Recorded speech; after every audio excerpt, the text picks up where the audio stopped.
Hello， 大家好，我是 Serena。今天我要做一道简单的家常菜——苦瓜炒牛肉。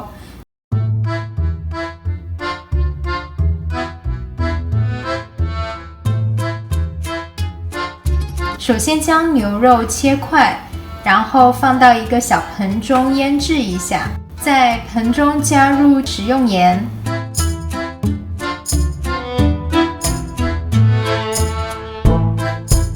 生抽、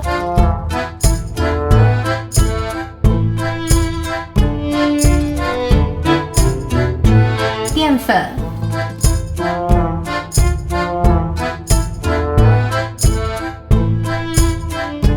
用手将牛肉抓一下，搅拌均匀，然后静置20分钟腌制一下。腌制的时候可以切一些小葱，还有姜。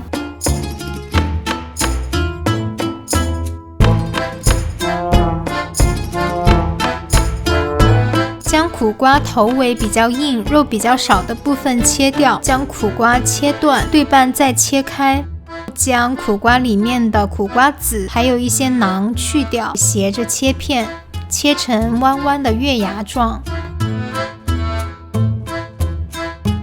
将切好的姜片还有小葱的白色部分放入锅中，加入食用油，开大火，然后倒入腌制好的牛肉，翻炒均匀。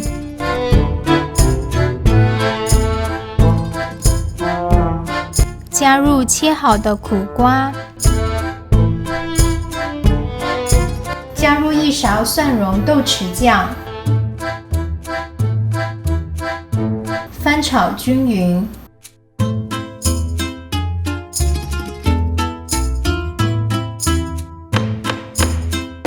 加一点水，防止锅烧得太干。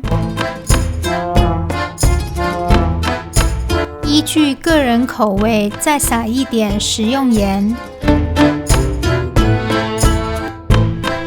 时不时的翻炒一下，持续3分钟。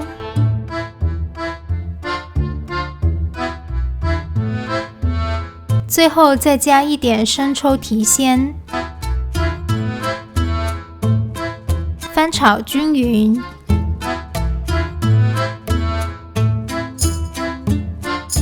然后就可以关火盛出锅了。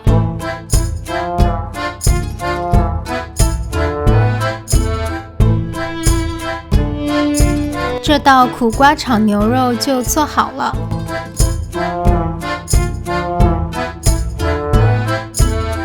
来尝一下这个苦瓜炒牛肉，先试试苦瓜。我觉得苦瓜还是挺入味的，就是这个苦瓜比较新鲜，所以有点苦。可能过一下水能够去掉苦味。如果比较介意的朋友，也可以先将苦瓜过一下水，这样不会太苦。来试一下牛肉。牛肉好好吃，这牛肉真的好好吃，一点也不老，很嫩，肥瘦相间的，而且很入味。先腌制过了，牛肉也是非常的入味，特别好吃。